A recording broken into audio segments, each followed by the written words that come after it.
पहले तो 70 नंबर का पेपर होगा, 70 नंबर का तुम्हारा पेपर होगा लिखित में, पेपर होगा 70 नंबर का लिखित में। उसके बाद से 30 नंबर जो रहेगा तुम्हारा प्रैक्टिकल यानी स्कूल से मिलता है 30 नंबर। हाँ मान लो हिंदी तो 30 नंबर स्कूल से मिलेगा तो क्या होगा 100 हो जाएगा, 100 का पूर्णांक लिया जाएगा, 100 का पूर्णांक हो जाएगा। अब 100 का पूर्णांक हो जाएगा तो तुमको क्या करना है, इसमें 70 नंबर है तो 70 नंबर में से 23 नंबर जरूर लाना है। हाँ 23, अगर 23 नंबर नहीं आया तो जान लो कि तुम फेल हो गए, फेल हो गए। तो इसमें 70 नंबर में 23 नंबर तुमको लाना ही जरूरी है, 23 नंबर जरूर लाना है। तो 23 नंबर तुम ला दिए, उसके बाद से 30 नंबर स्कूल से दे दिया जाएगा, क्या होगा 53 नंबर, 53 नंबर यह हो गया। तो 100 में से तुम 53 नंबर लाए, 100 में से तुम 53 नंबर लाए। अब देखो तुमको क्या करना है, वो तो बाद में दिया जाएगा है 30 नंबर, वो बाद में दिया जाएगा। 70 नंबर का पेपर रहेगा और उसके बाद से 3 घंटा 15 मिनट का टाइम मिलेगा पेपर करने के लिए, 3 घंटा 15 मिनट का, यानी 3 घंटा 15 मिनट का टाइम कब मिलता है, 15 मिनट तुमको मिलेगा पेपर पढ़ने के लिए, समझ आया, पढ़ने के लिए 15 मिनट का टाइम मिलेगा, 15 मिनट का टाइम मिलेगा पढ़ने के लिए। उसके बाद से जो घंटी लगेगी तुम पेपर करना शुरू कर दी।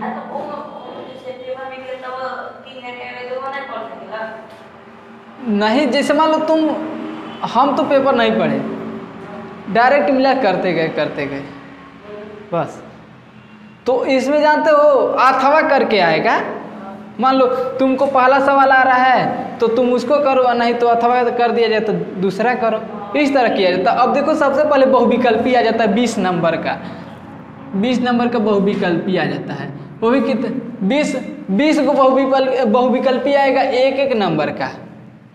हाँ यानी 1 नंबर का 20 बहुविकल्पी प्रश्न आएगा। अब जैसे दे दिया है देखो, वन पथ पर यह एक कविता है, समझ आया, यह बहुविकल्पीय प्रश्न है। देखो 4 को विकल्प दिया है ना, वन पथ पर कविता किस कृति से संबंधित है, किस कृति से संबंधित है, जानकी मंगल से, पार्वती मंगल से, रामाज्ञा प्रश्न से और कवितावली से।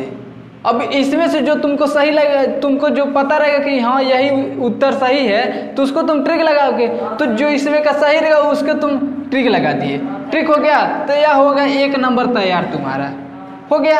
अब उसके बाद से अगला प्रश्न आता है, निम्न में से जीवनी है। अब बताओ जीवनी कौन सी है, बसेरे से दूर, अनाम दास का पौधा और कलम का सिपाही और शाश्वती।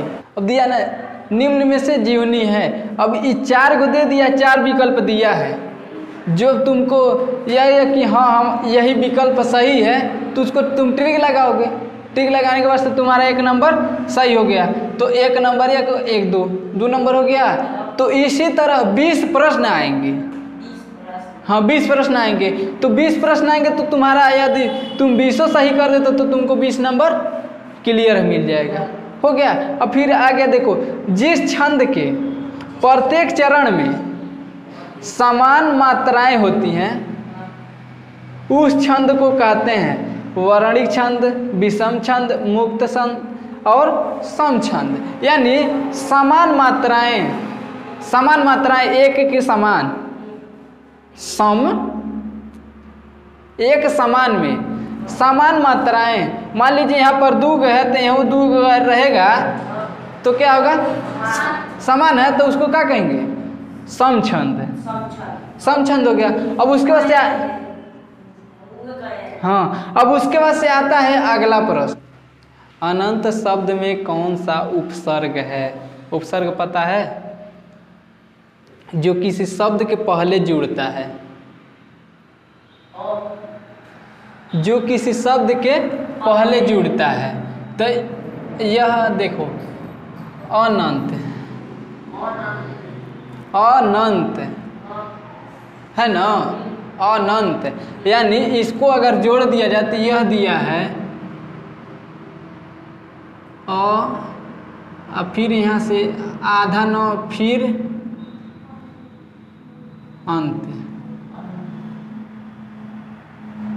यह होगा ना। काहे हई इसमें जुड़ेगा तो पूरा न हो गया, आई हो गया, ये क्या होगा अनंत, यह हो गया। तो इसमें क्या होगा अन्न, यह हो गया। अब उसके बाद से दिया है आई प्रत्यय, यानी उपसर्ग मतलब जो होता है किसी शब्द के पहले जुड़ना।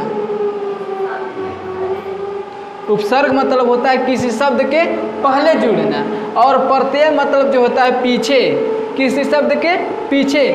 उप मतलब आगे और प्रत्यय मन पीछे, किसी शब्द के पीछे। अब दिया है ना आई प्रत्यय से युक्त कृदंत शब्द है, बड़ाई, भाषाई, पढ़ाई और लघुताई। इसमें क्या होगा पढ़ाई होगा, पढ़ाई हो गया, पढ़ाई इसमें हो गया सही।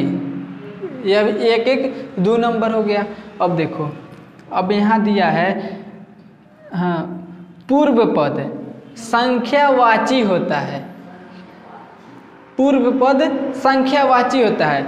यह समास है तत्पुरुष समास, कर्मधारा समास, द्विगु समास और द्वंद्व समास। अब बताओ इस समास में कौन सा जो होता है पूर्व पद संख्यावाची होता है? पूर्व पद यानी पहले का जो भाग होता है, पहले का पद जो होता है वह संख्या में होता है। हाँ द्विगु समास यानी द्वि मतलब 2 होता है, 2 होता है ना, तो यही हो जाएगा क्या द्विगु समास सही हो जाएगा। अब फिर आएगा शिकारी का बाण हिरण को लगा, रेखांकित का पर्यायवाची लिखिए। दिया है रेखांकित यानी नीचे रेखा है, रेखा पर अंकित शब्द का पर्यायवाची लिखिए। तो अब इसमें क्या होगा शिकारी का बाण हिरण को लगा, रेखांकित का पर्यायवाची है। अब बताओ इसमें सर, केश, तुषार और तरु। सर मतलब होता है क्या बाण, सर मीन्स बाण होता है। अब इसके बाद से देखो 17 प्रश्न, अब 20 प्रश्न आता है, वो भी कितने नंबर का, एक एक नंबर का। 3 प्रश्न आ गए तो उसमें तुम तीनों कर दोगे। तो यह तो खंड अ का था, खंड अ का है।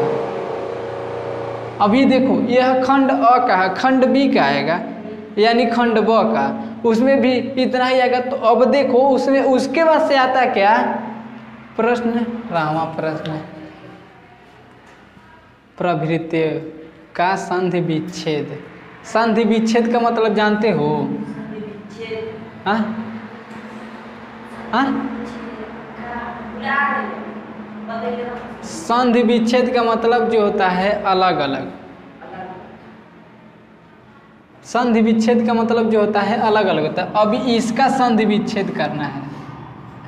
हाँ प्रभृत्य है, बताओ यह सही है कि हई सही है कि हई। अब बताओ 4 विकल्प दिया है ना, अब चारों में से एक विकल्प तो सही होगा।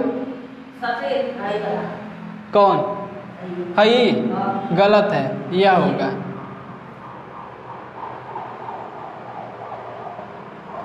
समझ में आया?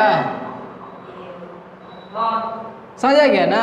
हाँ तो अब देखो मति का द्वितीय बहुवचन का रूप है। अब इसमें देखो मति का द्वितीय बहुवचन, इसमें जो होता है ना मति, एक शब्द दे दिया जाएगा, अब उसमें से वचन होता है, वचन दिया जाता है। अब वचन में से कौन सा रूप है? द्वितीय रूप है, यह हो गया, यह हो गया। ये तो 19वां हो गया। अब देखो 20वां न दिव्य में विभक्ति और वचन, देखो वहाँ लिख दिए वचन है। अब इसमें से न दिव्य में विभक्ति और वचन है, तो कौन भी वचन है? यानी यह नदी का है ना, इसका है, तो यहाँ पर विभक्ति दिया, विभक्ति और वचन पूछ रहा है, कौन विभक्ति है? पंचमी और बहुवचन, पंचमी विभक्ति बहुवचन। यह हो गया, तो 20 नंबर तुम्हारा हो गया तैयार। उसके बाद